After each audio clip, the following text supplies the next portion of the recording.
Morning, everyone, and welcome to our webinar, Resume and Cover Letter Basics, which is part of our Get That Job webinar series here at the Champaign Public Library.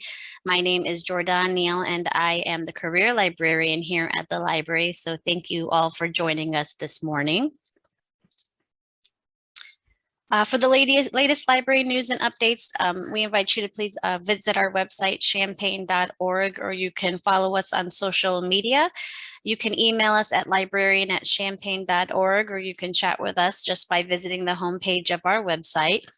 The library is open and we are still offering our curbside services. So again, please visit our website or give us a call for more information. Moving on to a couple of Zoom features available to you that might help during this webinar. There are some buttons or icons at the bottom of your Zoom screen, depending on your device. On the far left, you have the options that control your sound or your speaker. Moving to the right and within the center of the window includes a chat and raised hand option. You can use these options to ask me any questions or share any comments. I will make sure to pause throughout this presentation to check for any questions here. But yeah, we invite you to type your question into the chat or raise your hand, and I can unmute you if you'd prefer to speak and ask your question. I'd also like to remind everyone that our webinars are recorded, and those recordings are added to the library's YouTube channel. So yeah, that's all I have as far as Zoom goes. So let's get started. So as I mentioned earlier, I'm the career librarian here at the Champaign Public Library. And besides these webinars and workshops, I also help people one-on-one with their career-related needs. So if you need any help with your resume, your cover letter, or even practice interviews, you can contact me and I would be happy to help. So perhaps you're creating or revising your resume or your cover letter. I know that I'm always making adjustments to my resume or helping people here at the library. So in this webinar, I'll discuss some resume basics and just some general suggestions. And then I'll also talk about some of our online tools we have here at the library. This webinar certainly won't cover all the elements related to creating your resume, but hopefully it'll be enough to get you started. And something else I wanted to mention, there is no right way to write a resume. Your content will be individual to your experience. So just let's focus on presenting yourself the best way you can professionally. And I'm just going to try my best to relay what might be helpful to you. But again, let's focus on highlighting your experience and your skills. There are several sections in this presentation. So like I said before, I will make sure to pause after each section for any questions.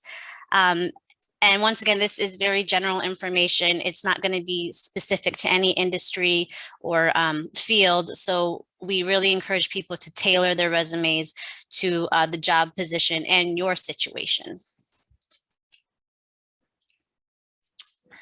All right, so we'll first start with resumes and then I'll go on to discuss cover letters after that. So why do you need a resume? You know, some employers require resumes and some don't, but it doesn't hurt to have a resume ready for any opportunity. I know from my experience here at the library that sometimes someone is so excited to apply for a job and then it asks for a resume, and sometimes we have to create one really quickly or on the fly. Either way, it's just helpful to have it ready, especially one that you took time to professionally polish. Essentially, a resume is your professional summary. You know, before a prospective employer can hear or see you, they might see your resume first. You ultimately want to secure that interview, so you want to make the best first impression that you can. I would also like to mention that a resume is different from a CV. A CV is mostly used in academic setting or research setting, where a resume is used more for specific fields or industries, and it's non-academic, and it might not include your entire professional history. A resume includes, you know, relevant education, skills, and experience specific to the position that you're applying for. It's usually 1 to 2 pages. And like I said before, it might not include your entire professional history, whereas a CV is more comprehensive and usually a few more pages. So ultimately, the decision between using a resume or a CV will just depend on the context, the type of employer, and ultimately what the employer is asking for. We do have a webinar recording available on CVs if you're interested. It is available through the library's YouTube channel, but for now we are going to focus on resumes. So before you start your resume, I just wanted to share a few thoughts just to keep in mind. Just consider taking the time now to check in or evaluate yourself professionally. These are your strengths, your opportunities for improvement. Review your previous annual evaluations, professional development records, continuing education, and your accomplishments. Now might be a great time to establish or reconnect with your professional references. Do you still have their contact information? Are they still even willing to serve as a reference? Perhaps you need some new references. Because again, as much as we want to apply for the job and focus on our resume, we might hopefully get to that next step, and you'll need some references as well. Then I would consider adding this information just to a master list or a career journal of just your entire professional experience, just to serve as a reference when you're applying for those positions. So this would be separate from your resume. It would just be a reference that tracks your career progress and especially your accomplishments. So you can include not just your work history in this journal, but all of your achievements, your awards, professional development records and the dates especially, and any other positive moments from your career or job history. So for example, I have a same document of my entire professional experience just to help me remember some of those details. Because we do stress here at the library, your resume is not going to be a one-size-fits-all document. You should be customizing and tailoring your resume per the position you're applying for. You also want to ensure that you include not just your technical skills, but some of those transferable skills that you carry with you regardless of the position or the industry. And not just for your resume, these skills could also be discussed and evaluated if you're granted an interview. And I'll be sure to talk about those transferable skills in a little bit here. So how do you start how should you create a resume? How do you start? We get this question here at the library a lot. That's going to be up to you. You could easily start from scratch. You could certainly utilize templates. A lot of people use templates here at the library. You can connect with state resources like Illinois Job Link, or even expand to federal government resources like Career One Stop, which is sponsored by the U.S. Department of Labor. For example, I really like their resume guide because it literally walks you through the steps of writing a resume, and then it provides some really nice templates. If you visit the online tools portion of our library website, you could access, or our e-library, you could access library resources for templates as well, and other great sources like Gale Courses, Job Now, LinkedIn Learning, and Peterson's Test Prep, which I'll talk about near the end of the presentation. There's so many resources to help you get started. So these are just a few here. We also, acknowledge employment sites like Indeed or Simply Hired allow you to create resumes, and you can export to like a Word document or a PDF. But however you arrive at your resume draft for that job application, just keep in mind that you ultimately want to create a resume that reflects your experience and your skills as you tailor it to each opportunity and employers, so they hopefully give you that interview.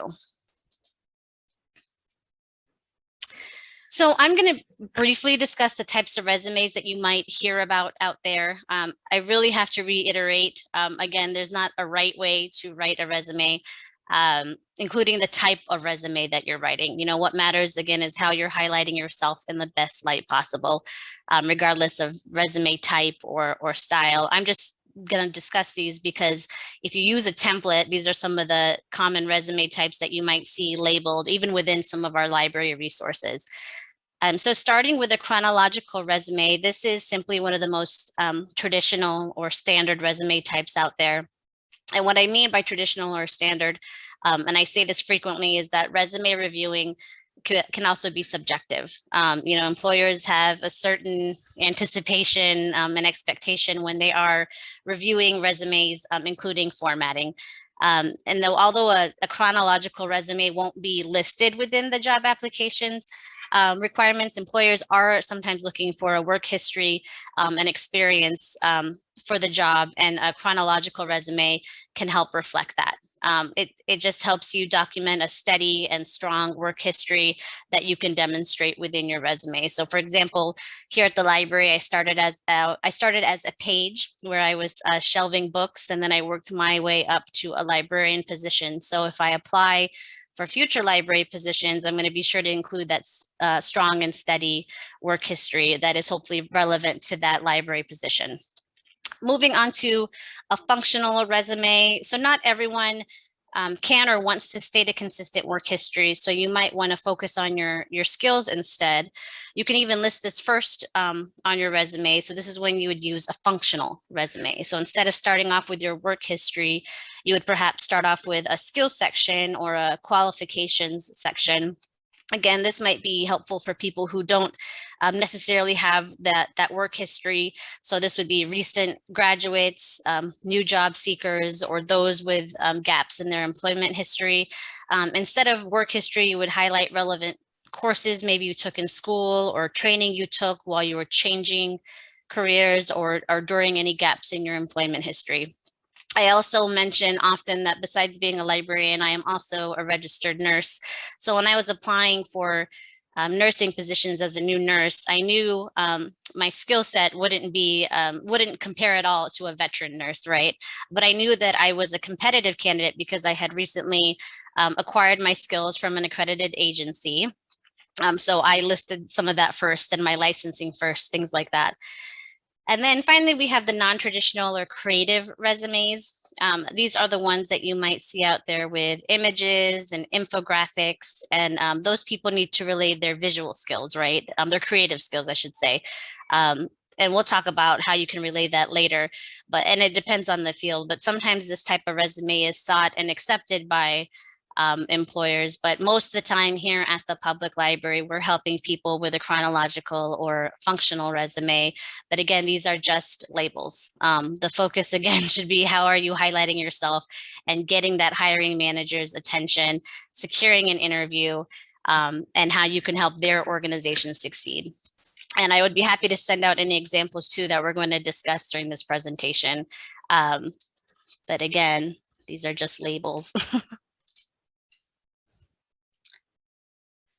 So if you have any questions, you can type them into the chat. I am looking at the chat, or you can raise your hand, but I'm going to move on because I don't see anything, but I will make sure to be looking at the chat here. So moving on to some content suggestions, starting with your contact information. Make sure that your contact information is correct and that it is current. Just as we discussed with the references, has your phone number changed? Has your email address changed? You still have access to that email address? Remember that not even a spell check or any type of document review system can correct an incorrect digit on your phone number or a letter within your email address. I would stick with simple headers and use brief descriptions, especially focusing on your accomplishments and your highlights. Start with strong action-based words such as managed, coordinated, maintained, implemented. I would avoid paragraphs just for easier reading for the resume reviewer. I would minimize abbreviations and career jargon unless you're guaranteed that the employer or the recruiter is familiar with these terms. Again, I wouldn't start out with I would start out with those strong action words. That's kind of the expectations with most resumes these days. So you would say managed instead of I managed.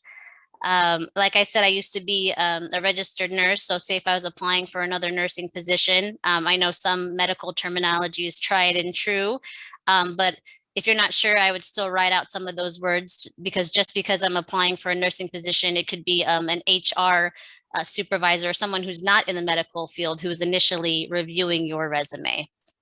And then again, just focus on the employer. Yes, we are very much interested in benefits and salaries. Those are important, but also empathize with that employer? How can you fulfill the needs of that employer? And just consider their perspective as well when you are writing your resume.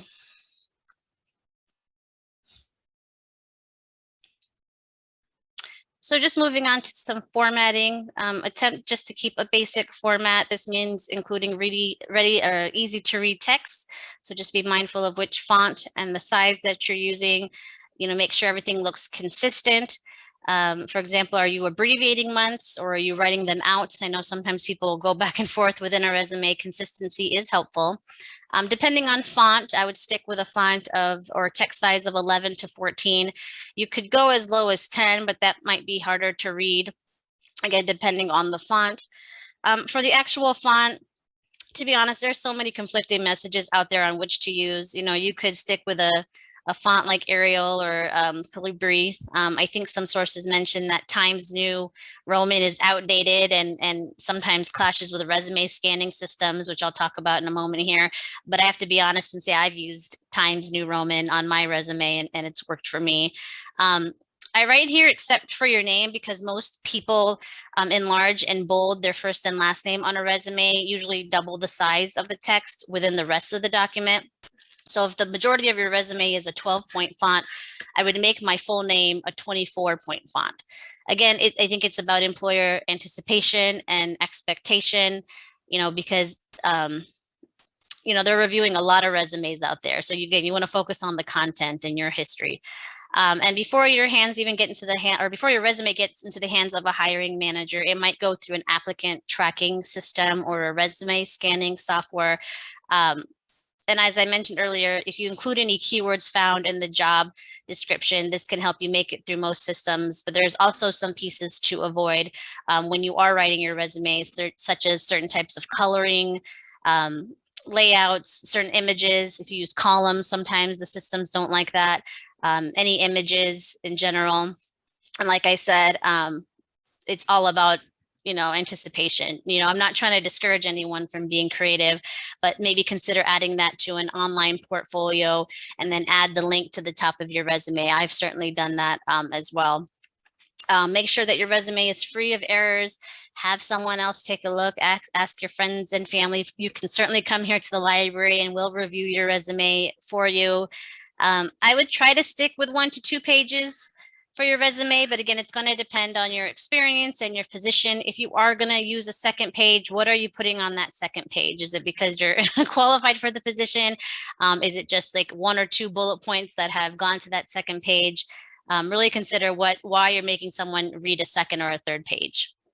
And again, remember, it's not a CV, it is a resume. And then again, just default to what the employer is requiring or requesting. If you're submitting a hard copy of the resume, use some nice heavy resume paper, but most days here at the library, we're helping people upload a resume to an online application. So if that's the case, just again, go by what's required in the job application. So some employers use Windows, some use Macs or Apple computers. So just keep that in mind. Say if you're using Pages to write a resume, you're not just at the mercy of your word processing system, but the employers and how they're opening your document, things like that. So we suggest usually saving as a PDF file or a doc or a docx. Again, lots of conflicting information out there, but what has worked for me and my colleagues and people here at the library is a PDF file or a doc or a docx. And again, save that creative content maybe in an online portfolio, or you can create shortened links these days where you can add it to the top of your resume. So as I discussed earlier, your resume, before your resume even gets into the hands of a hiring manager, it might go through an applicant tracking system or a resume scanning software. These systems are essentially designed to save recruiters time to find optimal resumes and viable candidates. Among other functions, they collect and sort through hundreds of resumes, based on ideal qualifications that they've put into their systems. Sometimes these systems help employers stay compliant of employment laws and guidelines, things like that. Sometimes they'll rank the resumes for certain positions.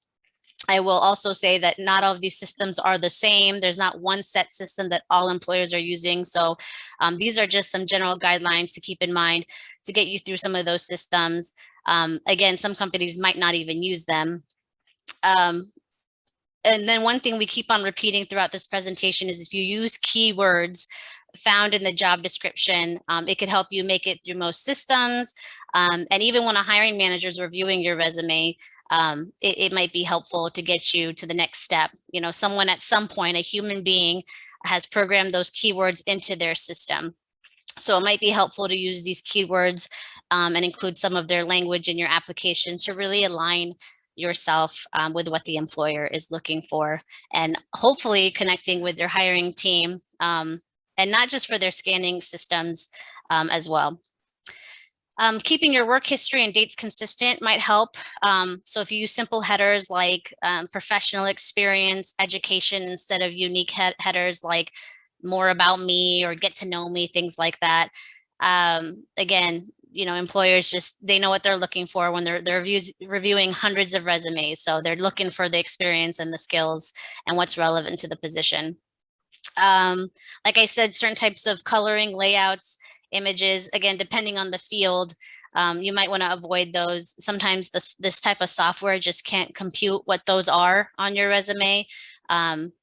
And then, like we stress enough, you know, submit your resume according to the application guidelines and requirements, because you want to get that interview. And sometimes we're helping people at the library and they're not reading through, you know, or they've missed certain requirements on there and they're a qualified candidate, but they didn't follow all of the application requirements. I don't see any questions at this point, so I'm going to move forward. And again, you can type them in the chat. So I'm gonna go ahead and start talking about different areas of a resume. You know, a resume can include all types of sections, but I'm going to focus on the sections that we frequently help people here at the library with and what I see on most resumes. So the resume I have, I'm going to use for this presentation is borrowed from that Career One-Stop resource I talked about earlier. This resume represents Christina Brown, who is a certified nursing assistant, or a CNA. And I'll talk about content specifics in a little bit here, but I'm going to use Krista's resume as a visual guide as I discuss the different sections. So you don't have to digest everything just yet. And like I said, I'll have my contact information here at the end, so you can reach out to me if you want any examples. So Krista actually has a 2-page resume. I'm just sharing this second page as a visual reference. So we're going to first talk about the objective or the summary section of a resume, which is usually found at the top of a resume below someone's name and contact information. So besides your header information, which includes your name, your contact information, some people include an objective or summary as the official start of their resume. I'll show you some examples here in a moment, but when we help customers here at the library, this is an area that I see included in a lot of resumes.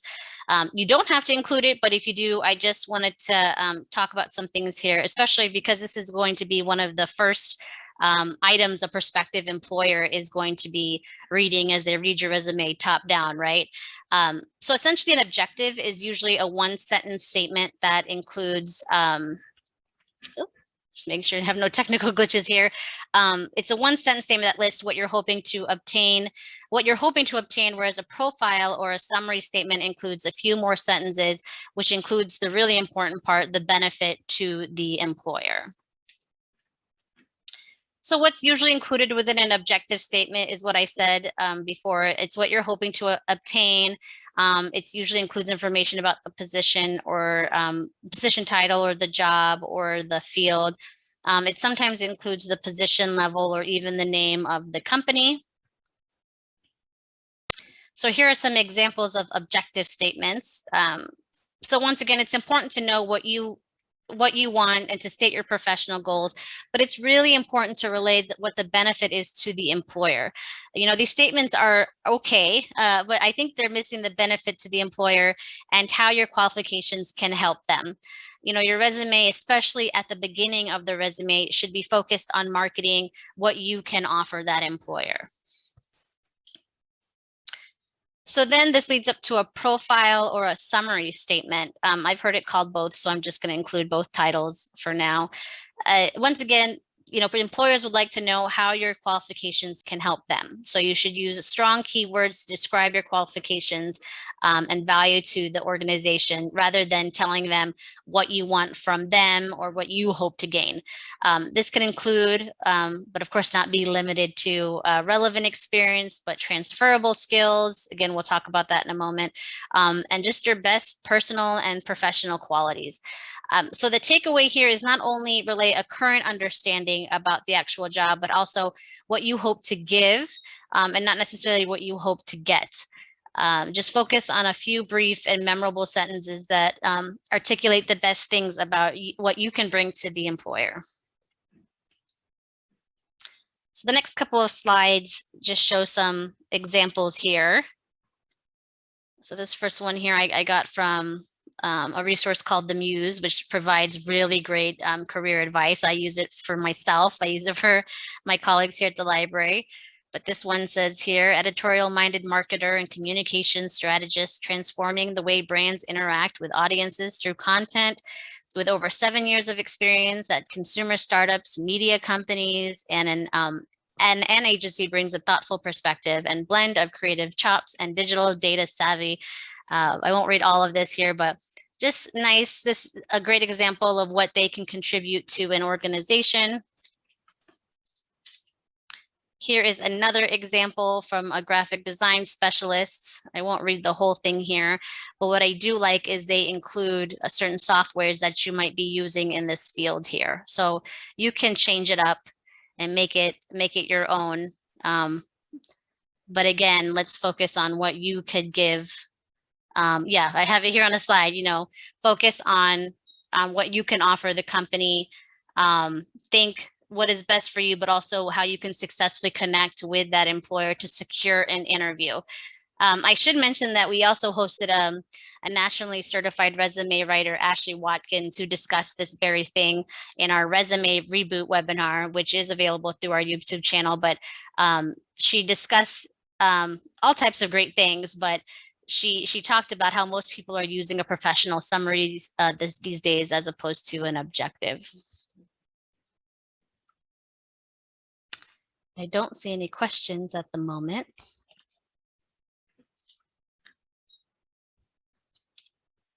Okay, so the next section I'm going to talk about is the professional experience area, which can be presented in a variety of ways, as we see here.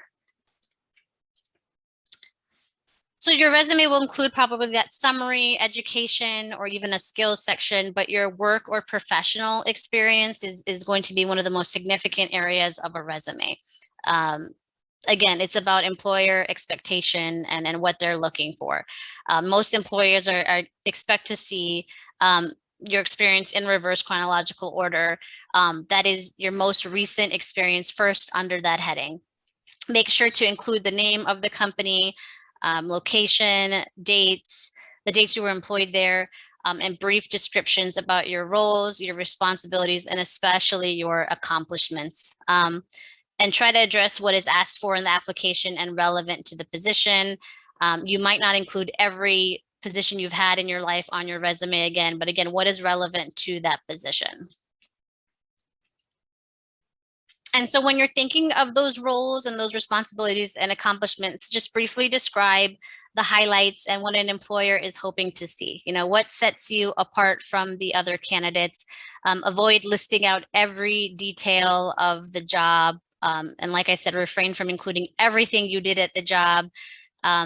Avoid listing out items that are already expected within that position or in that industry. But again, what will stand out to the employer? For your accomplishments, think again about how you're different from the rest and what showcases your skills and your potential at their organization. And again, those accomplishments can really help set you apart from most applicants. It's not just what you did, but how well you did it. So when you're reviewing material for your master copy or the career journal I mentioned earlier, here are some additional items to review when considering your accomplishments. So for example, it might be worthwhile to keep a list of these positive comments also in your career journal when you're reviewing it. And not just for your resume, right? It also could be just the confidence or morale booster before you go into that interview. I know I certainly will review items like this or anything, just all the positive things, just to get me excited and just thinking positively when I go into a job interview. So then you could go a step further and even ask yourself the following questions, such as what did you achieve at this job that brought you a sense of pride? Because it'll help you think of some of those accomplishments. What process or task or situation did you improve as a result of your idea and effort? Those are things to think about when you're talking about your accomplishments. Any questions at this time? Again, I am looking at it at the chat. So if you want to type them in at any time, I am looking. So go ahead and talk about the education section, which can be placed anywhere on your resume, but it just depends on what you want to highlight and your experience. So again, whether you include it at the top of your resume or in the middle or at the bottom, you might have an education section. If you're a new graduate, you might include your education section within the first few sections of your resume. If you're more of an established professional with years of experience, your education section might be listed later in your resume with your professional experience and skills preceding your education. Either way, the following are just some items to remember wherever you put your education experience on your resume. So you definitely want to include the name of the institution, the location of that institution, the degree or the certification name you earned, the year that you earned it. The year is debatable and perhaps even optional for some people. Some career experts state not to include it because of many factors, but it's going to be up to you. It might also just depend on that degree. So if you received a degree in a certain area that aligns with the job posting, but it's a little older, let's say, I don't know, computer science, what else can you list that demonstrates that you've kept up with computer science or any trends after you received that degree? So for your education, you definitely want to list all the degrees that you have earned. I would leave off high school if you obtained a degree past your high school diploma or a GED or equivalent or anything like that. Grade point average or GPA is optional. So basically, if you received anything lower than a 3.0 or a 3.5, I wouldn't necessarily include it within your education section, just include the degree. Definitely include any honors if you receive them. I would also include postgraduate work, including the topic of the thesis or as well as the advisor. If you didn't finish a degree, I would include any completed courses because this can still reflect your commitment to learning or illustrate, a particular skill within a certain area. I would also include certification and licensing, especially as some industries won't even allow you to have a job without those credentials. And like I said, I'm a registered nurse, so I make sure to include that I am licensed to work in the state, but I also took an exam that certified me as a medical surgical nurse. So I'm not just going to include my license. I'm going to talk about that certification because it's going to set me apart from a lot of other applicants. I also wanted to mention that it doesn't hurt to obtain unofficial academic records if you can from any institution just for your records.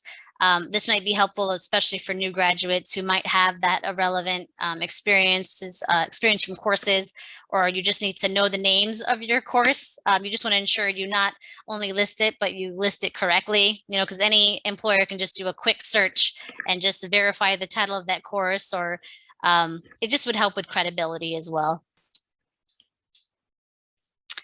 And then here are some additional considerations or areas that you can add to your resume besides the standard summary, the education, or the professional experience area. For example, being a leader within a group can showcase transferable skills such as, leadership, of course, teamwork, and organizational skills like that. Lastly, I wanted to discuss professional development. It would be great to find a way to state that you're constantly, educating yourself. So for example, if you took a recent Coursera course, or we have LinkedIn Learning here at the library, and if you have space on your resume, I would definitely try to incorporate that, especially if it's been a few years since you've obtained the relevant formal education. And again, it just depends on the field. And let's see here. So I did want to touch on those transferable skills. These are the skills that you carry with you, regardless of position or industry, and not just for your resume. These skills could be discussed and evaluated if you are granted that interview. We also have a webinar on this as well. Some people call them soft skills or essential skills, and these skills can be just as important to an employer as the technical skills. So your transferable skills can be included in multiple areas of your resume, but I would always have them ready for your resume and for your interview. So this would highlight items related to communication, teamwork, leadership. So for example, think of how you demonstrated teamwork. How did you work with others? This is the question when they ask in interviews, tell me about a time when, things like that. Did you cover any extra shifts, or did you help others when you finished your own duties and your own tasks? Some transferable skills can include your involvement in organizations, even outside of your professional circle. If it can, positively reflect onto your resume or during that interview. Were you involved in any community projects? Did you manage your household, especially when you were going to school, things like that? Did you coach a team or lead the parent-teacher organization at your children's school? For leadership, do you lead any groups at a religious organization? Or just to bring it back to the professional environment, do you substitute or step in as a leader when your supervisor is unavailable? Those are all great transferable skills. Whenever someone mentions to me, they don't necessarily have certain experiences within a professional capacity, I advise them really to tap into their transferable skills. Everyone has them, and employers can't, they don't know you yet, they can't make sense of everything you've done, but you could certainly transfer those skills into any role. So yeah, if you don't necessarily have the professional or educational experience, you can attempt to apply your transferable skills. And I don't see any questions at the moment. So we're just going to jump into some resume examples here. Again, courtesy of Career One Stop. So we have a resume here from Michael Jones, who has a one-page resume. Like I said, there's not a correct way to write a resume. And we do have we have access to a lot more templates, but I try to include one that could fit nicely on the screen. Again, I'll just go ahead and send these out to everyone after the webinar. But you can see here that Michael has opted to include a summary that is more than one sentence long, and hopefully fulfilling what the potential employer is looking for. He has included his education earlier in the resume. I think I personally would have included more bullet points within the education area, but this is not a bad looking resume. So here is another example from Krista Brown. I hope you can see it here. She's also included a professional summary, and they are focused on accomplishments. They focus on accomplishments and qualifications to help set them apart from other candidates, including some of those transferable skills. I also wanted to point out that Krista included the license information that I discussed earlier. And like I said, Krista has two-page resume, which includes even more accomplishments. I wanted to point out that the professional experience is listed before the education, probably because it is more recent. I also want to point out that the use of her action words at the start of each description is really good as well. I like that area. I would even take it a step further and use even stronger action words if it is applicable, such as coordinated, maintained, just to show some leadership as well. You could change things up just by the words that you use as well. I would also try to avoid repeating the same action words, just so that you're creative as well. I think she's used the word helped a few times here, so she can say assisted or something else like that. And there's also great resources on action words as well. Like I said, resume reviewing is subjective. So this might be your initial and only chance to shine for an employer who's reviewing your resume. These little things that I talk about, they might seem simple and maybe trivial to some, but again, you want to make the best first impression. I do like the use of industry-specific words that Krista did here, like gait belts and Hoyer lifts.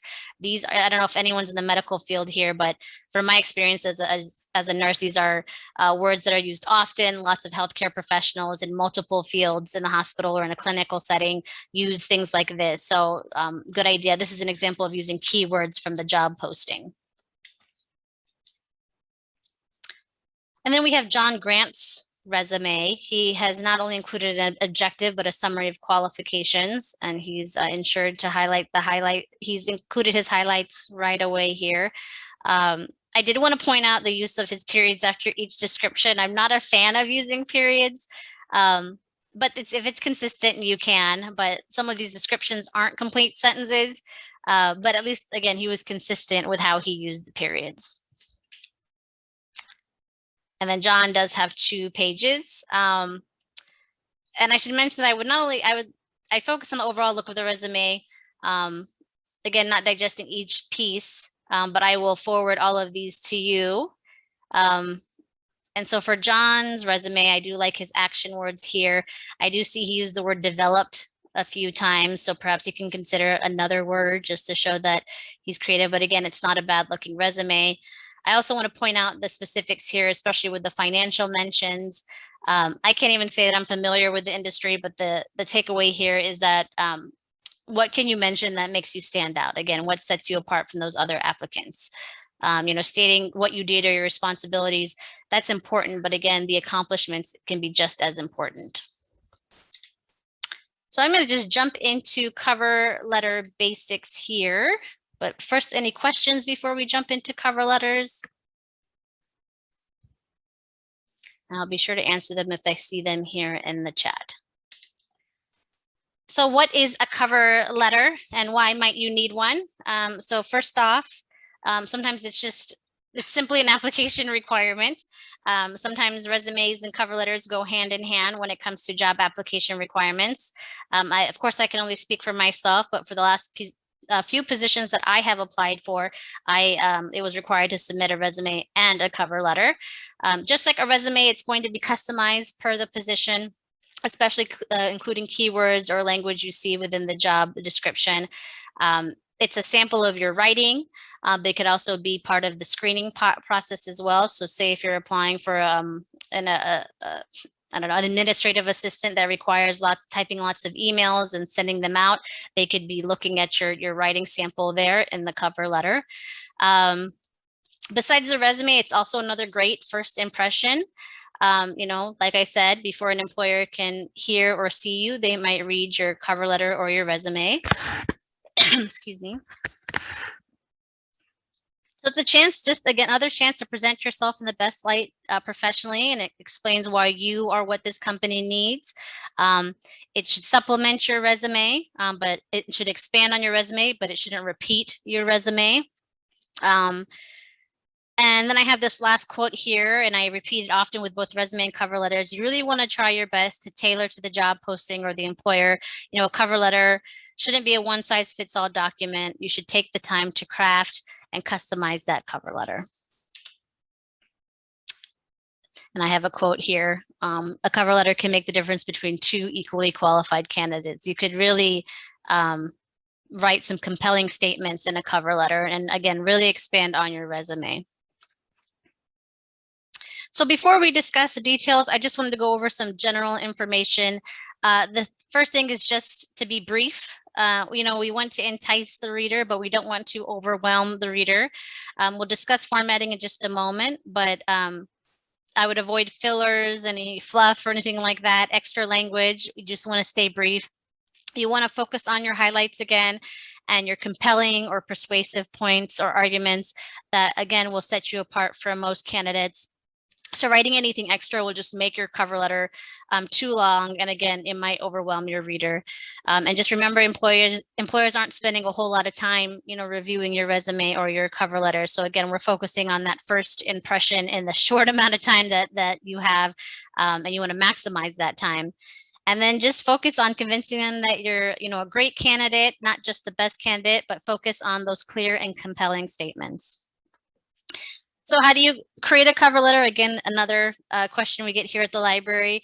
I really suggest starting from scratch. That's what I do with my cover letters. But again, I know people utilize templates. You connect with some of those same resources I mentioned earlier. They don't just have resume guides, but they have cover letter guides and examples as well. And some of our online resources can help as well. But as much as templates can be helpful, and I'll say this again, sometimes I do find that they're limiting because you're trying to fit a format and a certain writing style. So I really recommend starting from scratch. And I don't see any questions, so I'm going to move on forward, considering time. So moving on to formatting, like I said, just like with the resume, consider easy to read texts. I won't repeat everything, very similar formatting. Same thing with applicant tracking systems. They're more focused on resumes, but I would keep the same ideas in my head when it comes to cover letters. Let's see here. The same font. I would avoid using contractions. So instead of saying I'm or we're, I'd say I am or we are, because it is a business letter. So I'd really focus on a formal style of writing. Again, I would use really strong words. I would have people review my cover letter. A lot of same concepts apply from the resumes. And this is just a continuation of the formatting discussion. Really, I would really try my best to stick with one page. Resume lengths are debatable, depending on your experience, like I said before, but usually cover letters, we really encourage people to stick with one page, maybe 2 pages, but you don't want to create a whole book for someone. And again, consider your reader. And again, remember that your cover letter should supplement your resume and not repeat it, and focus on those highlights. I would stick with 1-inch margins to help keep that white space. And I would stick with single spacing to save you some space. You could do double space, but it would just use up most of your page space. And the same as a resume, I would focus on using nice paper if you're submitting a hard copy, but you could also submit it as a PDF document or a doc or docx. And I sometimes try my best when I'm writing a cover letter to match the style to my resume, just to continue with like my own personal theme or branding.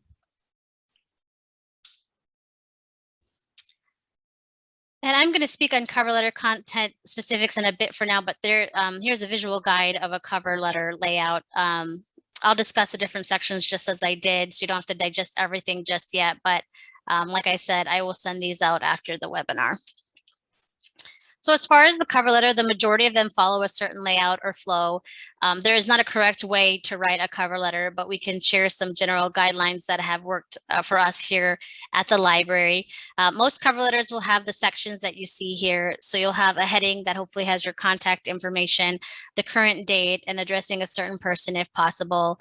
And then you'll have 3 separate bodies or paragraphs, which includes your opening, your main body, and then you can highlight your experience and skills, and then your closing paragraph.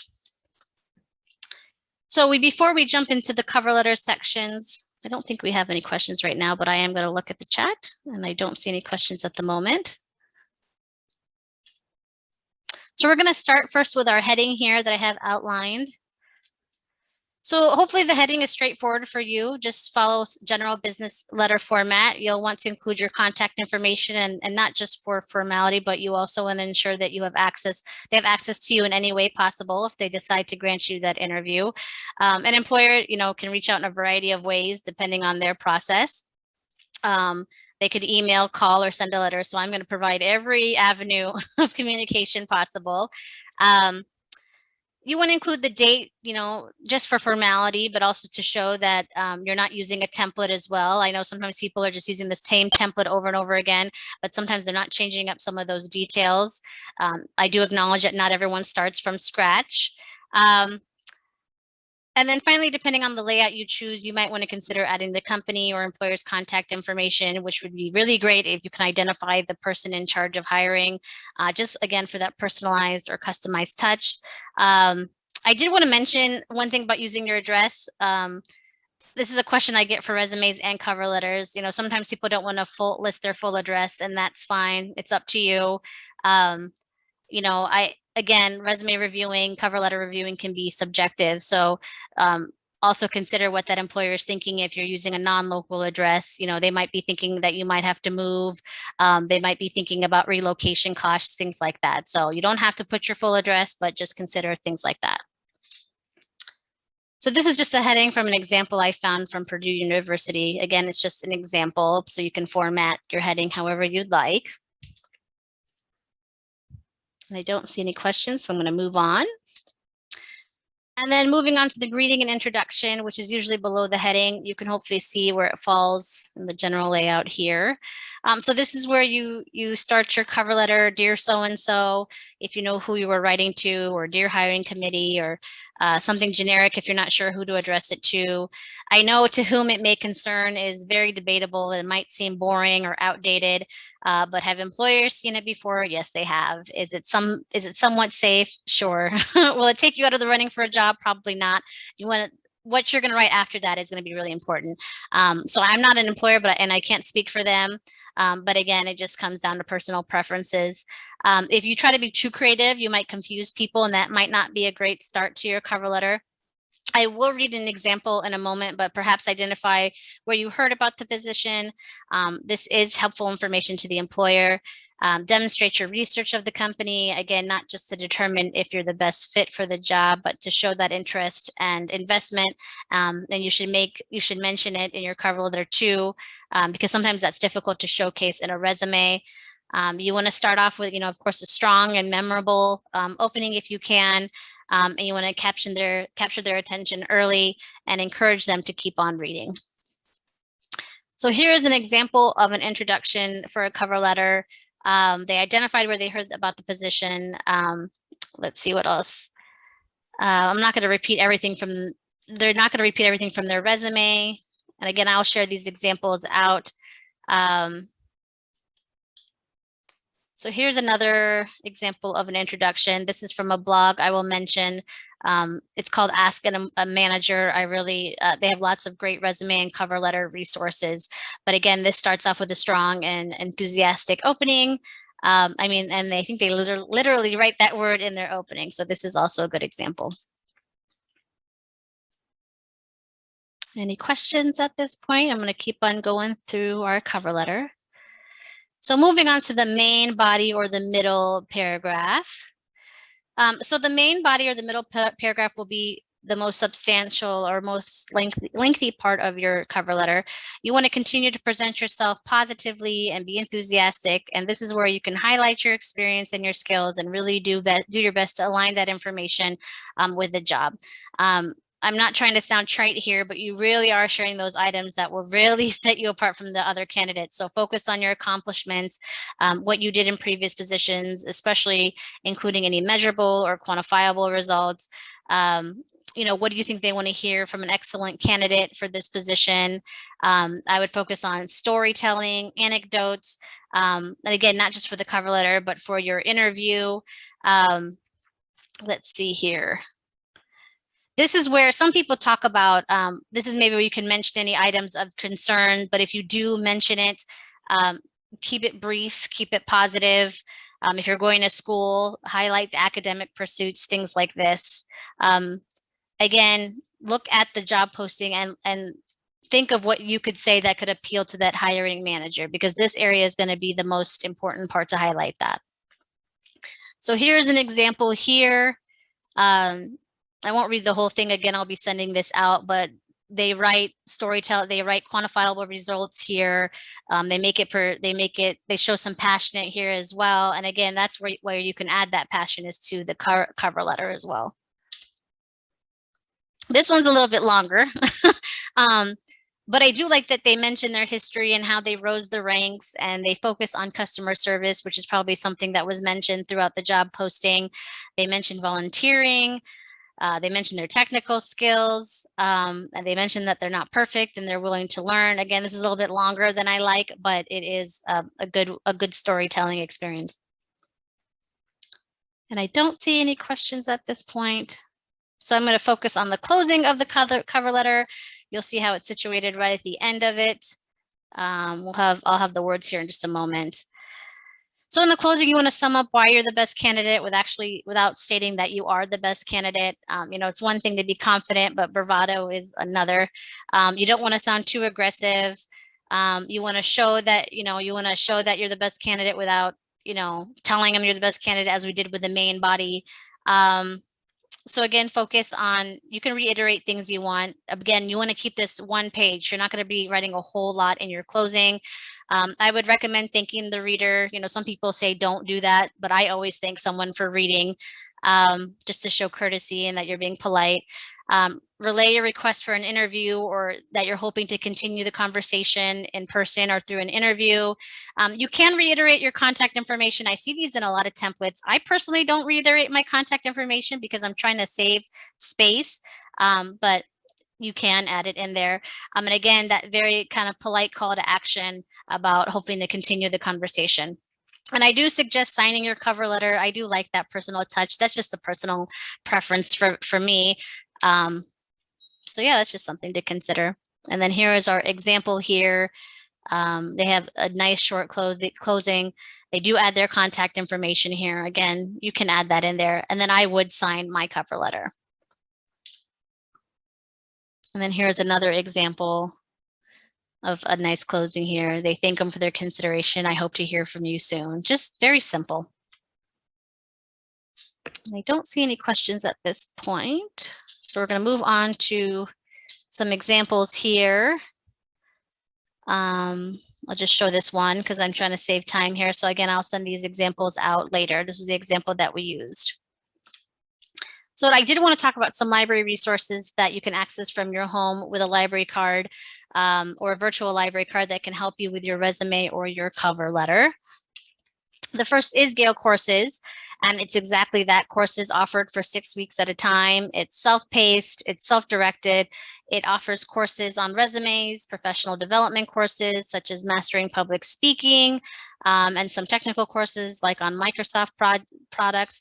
If you're familiar with the online learning environment where you would take assessments or use a discussion forum, it's a lot like that. I've taken the public speaking and I really enjoyed it. We offer Job Now, which we often use here in career services at the library. Job Now can provide resume and cover letter templates. It has a live chat feature for career or job related questions, especially about your cover letter or your resume or even your interview. It has great career assessments. One of the biggest takeaways for Job Now, though, is that you could upload your cover letter or your resume to their resume lab, and an expert will provide feedback 1 to 2 business days after you upload your document. So it is a very helpful service, and I have used it myself. We have LinkedIn Learning, which provides video-based courses on anything from computer basics to, Adobe software help. In career services, we use it to connect people with resume examples, cover letter templates, things like that. And then it has really great supplemental material that you could use as well. And then we have Peterson's Test and Career Prep. It provides practice tests. So you're taking the MCAT, the GRE, the SAT. It has really great practice tests for that, or citizens test. But we also use it. It's very similar to Job Now, where it has a virtual career library where you can learn about all types of career related topics. And it also has a great resume builder as well. So that's all I have. If you have any questions, you can type those into the chat. I'm here at the library. I'm happy to answer any questions. Again, we are here also to help you. We'll review those resumes, your cover letters, your practice interviews, things like that. Our next career webinar will be Ask an Employer with the City of Champaign. We're going to be hosting Stacy Rachel. We'll be sharing some insights as an HR employee there. So we hope you'll consider attending those workshops. And then here are the rest for our career webinars. We have a lot more coming up for October, November, December, and then we have more webinars related to our, not just career webinars, but our business series, Crafty Adults, tech series, writers workshops, things like that. So visit champaign.org/events for more information. And then so I want to go ahead and share that information that we did at the beginning of the webinar. You can book a librarian, not just for resume reviews, but for if you need any help with your computer or any library resources, we are happy to help. And then here is our librarian email if you did not catch my contact information. I hope I don't see any questions. All right, well, I'm glad everyone has joined us today. It was good to see everyone. Please again follow up if you have any further questions, and I will email these templates that I discussed in this webinar after the webinar, hopefully today or tomorrow. All right, well, I hope everyone enjoys their morning. Have a great day. Take care. Bye-bye.